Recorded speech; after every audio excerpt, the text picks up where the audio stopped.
Donc, la semaine passée, on était dans Romains 4 où on a vu la foi d'Abraham, lui qui a été justifié avant d'être circoncis. Et on était rendu au verset 18 que je vais lire et qui continue avec l'expérience d'Abraham. Romains 4, 18. Espérant contre toute espérance, Abraham crut et devint ainsi père d'un grand nombre de nations, selon ce qui avait été dit, telle sera ta descendance.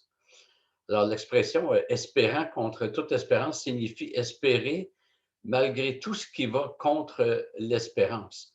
Quand toutes les circonstances sont défavorables, mais que Abraham a quand même espéré, autrement dit, il ne s'est pas fié sur les circonstances, mais il s'est fié sur la promesse. Et pour nous, ça arrive aussi que les circonstances peuvent nous sembler tellement défavorables, mais c'est justement l'occasion que Dieu prend pour manifester sa fidélité. Au verset 19, il dit « Et sans faiblir dans la foi, il considéra son corps presque mourant, puisqu'il avait près de 100 ans, et le sein maternel de Sarah déjà atteint par la mort. » Donc, une situation vraiment défavorable. Sauf que cette situation défavorable est suivie d'un « mais » au verset 20 et 21. Mais face à la promesse de Dieu, il ne douta point par incrédulité, mais fortifié dans la foi, ou on pourrait traduire par la foi, il donne la gloire à Dieu, pleinement convaincu de ceci. Ce que Dieu a promis, il a aussi la puissance de l'accomplir. Alors, encore une fois, Dieu n'a pas, plutôt Abraham n'a pas regardé la situation à travers les circonstances, mais il a regardé ce que Dieu avait promis. Et peu importe les circonstances, ça ne change rien. Pleinement convaincu de ceci. Ce que Dieu a promis, il a aussi la puissance de l'accomplir. Donc, les promesses de Dieu devraient nous alimenter et on ne devrait pas se laisser décourager par les circonstances. On ne devrait pas douter en raison des circonstances. On est invité, comme Abraham, à garder la foi parce que Dieu est fidèle et ce que Dieu a promis, il a aussi la puissance de l'accomplir. Donc, notre foi ne s'appuie jamais sur les circonstances, mais uniquement sur la parole de Dieu. Abraham avait tout pour nourrir le doute et l'incrédulité. Et je vous cite Samuel Benetro. Il dit « Le combat est engagé entre l'attachement à cette parole de Dieu, qui n'a aucun soutien dans ce monde, et le désolant spectacle de l'incapacité humaine. Abraham était vieux, Sarah était âgée. Le miracle de la foi est qu'Abraham ne succombe pas au doute en dépit du poids de l'évidence, mais s'ouvre à la promesse. » Et le verset 21 dit qu'Abraham était pleinement convaincu de ceci. Ce que Dieu a promis, il a aussi la puissance de l'accomplir. Et notre foi vient toujours de la notion qu'on a de Dieu. Abraham, s'il était convaincu, c'est parce qu'il savait que Dieu non seulement avait promis, mais que Dieu est tout-puissant. Si Dieu avait promis, sans avoir la puissance, ce serait un peu de l'improvisation. C'est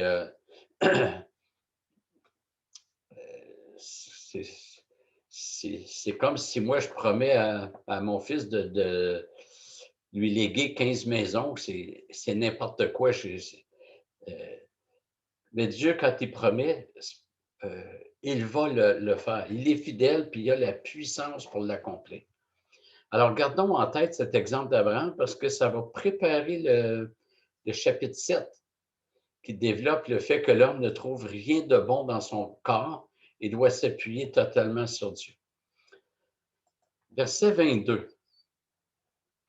C'est pourquoi cela lui fut compté comme justice.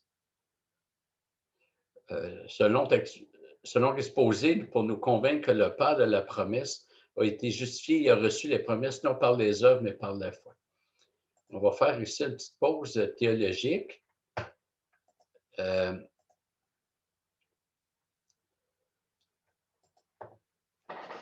Donc, avec ce qu'on a vu, d'abord, on peut se demander si les notions d'évangile, de justification, de promesse ou d'héritage concernent toutes une même réalité ou si elles peuvent être séparées.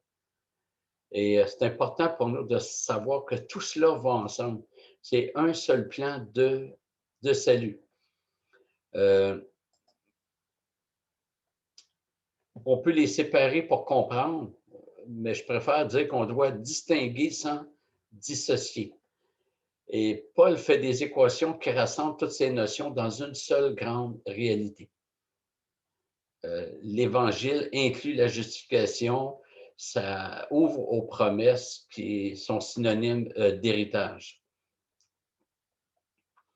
Et donc, en Romains 1,16, Paul avait dit, « Car je n'ai pas honte de l'Évangile, c'est une puissance de Dieu pour le salut de quiconque croit, du juif premièrement, puis du grec. » Deuxièmement, l'Évangile, c'est pour les justes. Donc, lien entre l'Évangile et justification. Romains 1,17, en effet, la justice de Dieu s'y révèle, donc se révèle dans l'Évangile, par la foi et pour la foi, selon ce qui est écrit. Le juste vivra par la foi. Romains 3,24 fait le même lien. Donc, fait le lien entre la justification et la rédemption. Ils sont gratuitement justifiés par sa grâce par le moyen de la rédemption qui est dans le Christ Jésus. Et quatrièmement, notre justification est identique à celle d'Abraham. Romains 4, 11. Il est ainsi le Père de tous ceux qui croient bien qu'incirconcis pour que la justice leur soit comptée. Et donc, on voit que depuis la création, Dieu se prépare un peuple, mais un seul peuple. Il y aura un seul berger, un seul troupeau. Et la notion de peuple dans l'Écriture a débuté, de peuple de Dieu a débuté avec Abraham comme patriarche. Ceci dit, ça ne signifie pas que les croyants qui ont précédé Abraham ne font pas partie du peuple.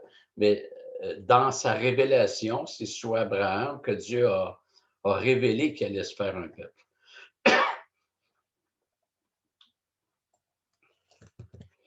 Verset 23. Mais ce n'est pas pour lui seul, donc pour Abraham seul qu'il est écrit, cela lui fut compté. Donc, Dieu a fait la promesse à Abraham, mais ce n'était pas juste Abraham qui était visé. Ce n'est pas pour lui seul que c'est écrit. Et Paul va reprendre le texte de Genèse 15, verset 6, qui dit « Abraham crut en l'Éternel, qui le lui compta comme justice. » Et donc, si on paraphrasait Paul, l'exemple d'Abraham doit nous servir. C'est pour nous montrer la voie que cela fut écrit. Mais là, il faut penser aussi aux Juifs qui croyaient qu'il fallait être circoncis pour être sauvé. Et puis, Paul démontre que non, ce n'est pas nécessaire. C'est par la foi. Abraham crut en l'Éternel qui le lui compta comme justice. Donc, Abraham est vu à la fois dans son expérience personnelle, mais aussi comme représentant du peuple. Représentant, pas au sens où Jésus-Christ est le représentant, mais plutôt comme échantillon. J'aime pas trop l'expression, mais Abraham, c'est l'échantillon, le prototype des bénéficiaires de l'Alliance.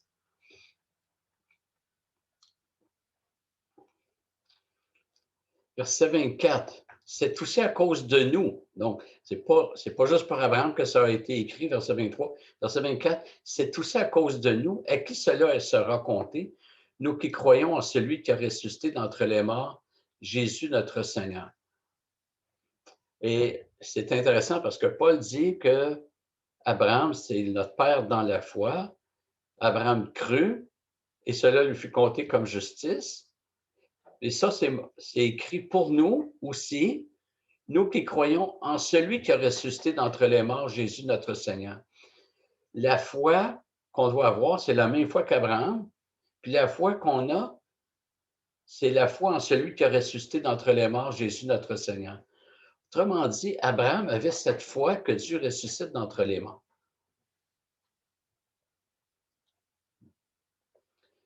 Euh, on voit qu'Abraham était presque mort, mais il a vu que Dieu a donné la vie à celui qui était pratiquement mort. Mais avec Jésus, ça va plus loin. Dieu a renversé la mort. Euh, et Paul va développer la foi des chrétiens dans les versets suivants. J'espère qu'on voit tout le processus de Paul jusqu'à maintenant, qui démontre dans les 2 premiers chapitres, même 3 premiers chapitres, l'universalité du péché pour conclure que tous son péché sont privés de la gloire de Dieu. Après ça, il arrive avec la doctrine du salut. Puis il a parlé de David, il parle d'Abraham maintenant. Puis au chapitre 5, il va reculer jusqu'à Adam.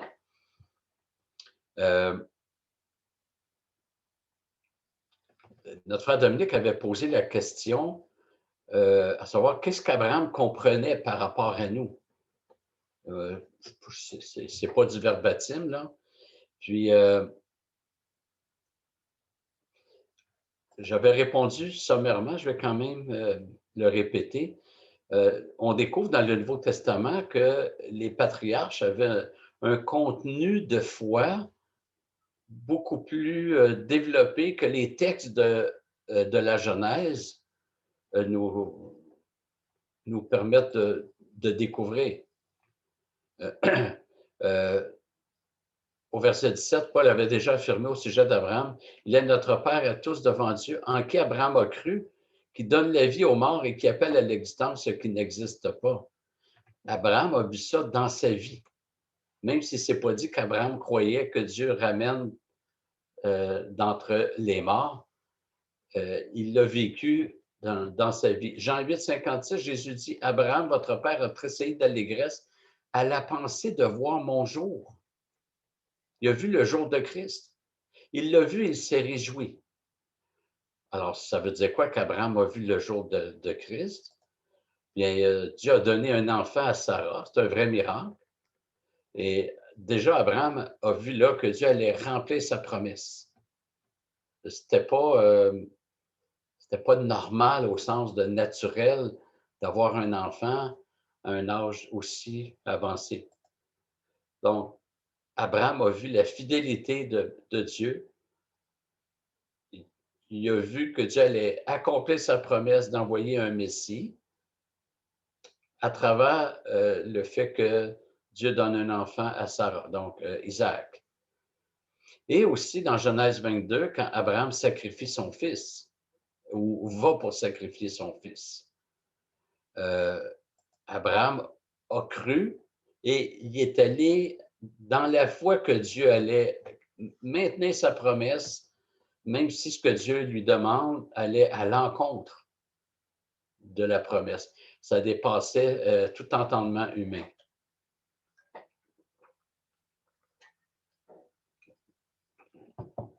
Et le chapitre 11 d'Hébreux, qu'on a déjà regardé, nous présente aussi Abraham comme quelqu'un qui avait compris l'alliance de grâce et il avait compris que le vrai pays promis n'était pas la terre d'Israël avec les frontières que l'on connaît, mais le royaume des cieux.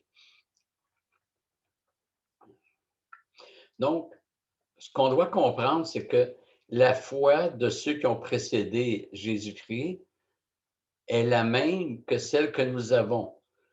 Il y a plus de lumière sur notre foi parce que la révélation est rendue plus loin, mais ceux avant voyaient à travers les ombres, mais les ombres avaient quand même une signification pour ces personnes-là. Dieu avait dit à Abraham, je donne ce pays à toi et à ta descendance pour toujours. Déjà, Abraham croyait en la résurrection juste avec ça.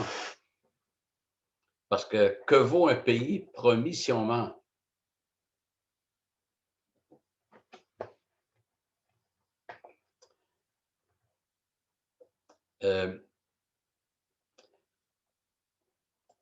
Donc,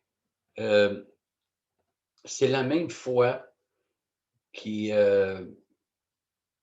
qui habitait les croyants sous l'Ancienne Alliance et nous, les croyants de la Nouvelle Alliance. L'exemple d'Abraham est d'autant plus propre à nous encourager qu'il y a une immense différence entre notre position et la sienne. Le salut lui était voilé dans l'obscurité de l'avenir. Il voyait quand même de manière, j'allais dire, obscure. Il voyait, mais à travers des ombres. C'était pratiquement comme des silhouettes. C'était assez pour nourrir sa foi. Et l'accomplissement dépendait de tout un ensemble de conditions irréalisables aux yeux de la raison. Mais la foi va tellement plus loin. La foi ne demande pas des circonstances favorables.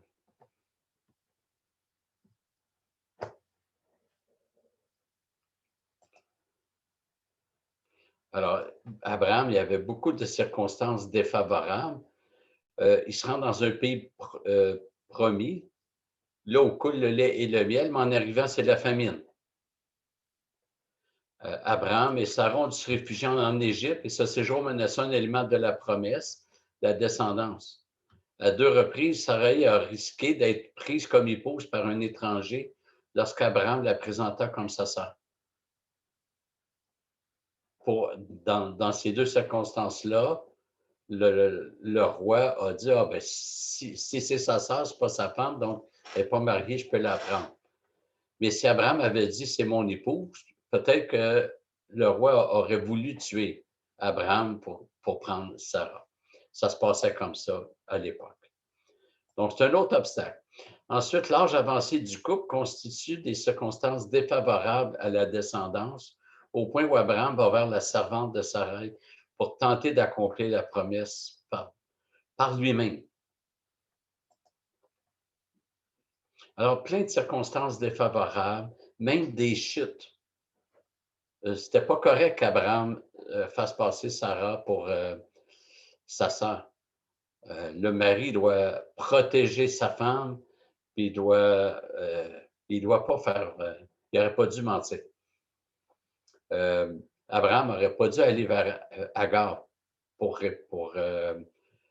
pensant accomplir la promesse. Mais la fidélité de Dieu ne dépend pas de notre fidélité. Au verset 25, c'est marqué « Livré pour nos offenses et ressuscité pour notre justification ». Ici, on est dans un parallélisme antithétique. Ça veut dire quoi? Ça veut dire qu'il y a 2 propositions successives. Livré pour nos offenses, ressuscité pour notre justification. Donc, c'est un parallélisme, mais antithétique, c'est que il y a un contraste. La première proposition parle de quelque chose de difficile que Jésus a subi pour quelque chose de négatif en nous, nos offenses. La deuxième proposition présente quelque chose de positif que Jésus a vécu, ressuscité, et quelque chose de positif pour nous, pour notre justification.